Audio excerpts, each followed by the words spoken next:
আসসালামু আলাইকুম। সবাই কেমন আছেন? আশা করি সবাই ভালো আছেন।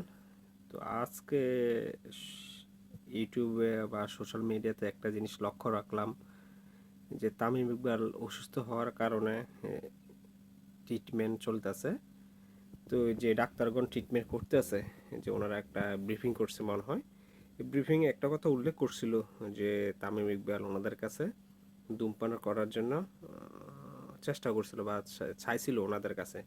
ডাক্তারকাও ডাক্তারগণ ওনাকে নিষেধ করছে। আসলে ভাই, মানুষের একটা পার্সোনাল একটা জিনিস আছে। তো আপনি, যিনি বাংলাদেশের দেশসেরা ওপেনার এবং কি বাংলাদেশ ক্রিকেটের একটা অংশ, আপনি ওনাকে এইভাবে ছোট করতে পারেন না।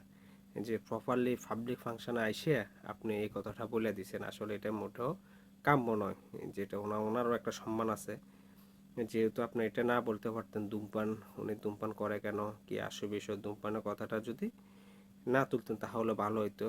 সব কিছু ঠিকঠাক ছিল, কিন্তু যখন আপনি ধূমপানের, উনি অসুস্থ অবস্থায় আপনাদের কাছে ধূমপান খাওয়ার জন্য বলছিল, আপনারা নিষেধ করছেন। আসলে এটা হাইট রাখাটা ভালো ছিল। আসলে এটা জানি না কতটুকু আপনারা ভুল করছেন। আমার দৃষ্টিতে যে একজনের পার্সোনাল জিনিসগুলো এইভাবে পাবলিক পেজে না আসাটাই ভালো। তো আশা করি